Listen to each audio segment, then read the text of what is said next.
Hello everyone, welcome back to my channel. Today we are going to see the use of absolute function. So the absolute function returns the number without the sign.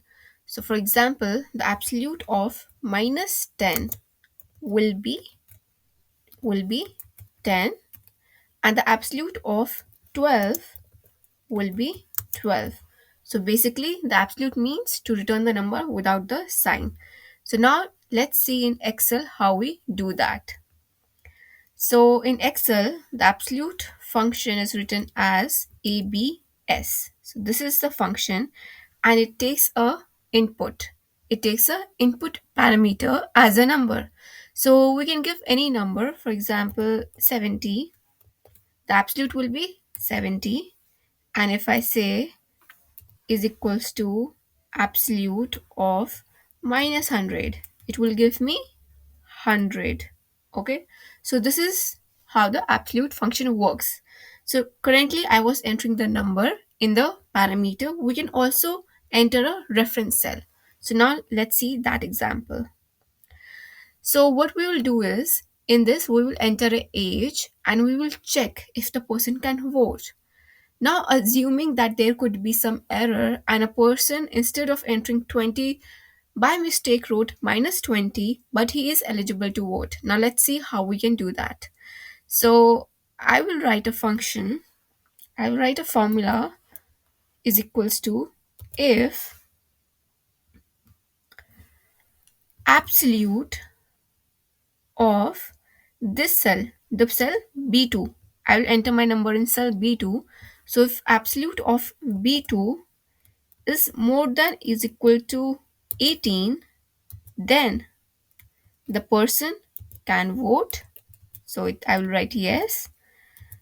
If not, then the person cannot vote. So I write no. Close the braces, enter. So currently there is no number enter, so it's saying no, but let's enter some number. I'll say minus 40. So it says yes because it took the absolute of that. So it took absolute of cell B2. In B2, we are entering the age. So by mistake, I entered minus 40, but it converted it to 40. You see, it changed it to 40 and then it compared, is it more than 18? It said yes. So I got answer as yes. Now let's again check one more example. Minus 7. No, you cannot vote. Why? Because it again took the absolute of cell B2. In B2 we had 7 and 7 is 7 more than 18? No. So it returns false, and when it returns false it goes to no, what which is our third parameter, and it gives the answer as no. So this was a very basic example just to make you understand that absolute can take numbers as input and it can also take a reference cell as input. But the absolute function is more used in trigonometry and mathematics. Absolute will have a lot more examples in that area of field.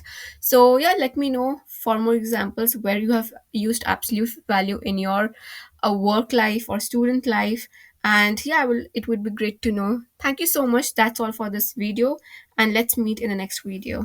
Bye bye.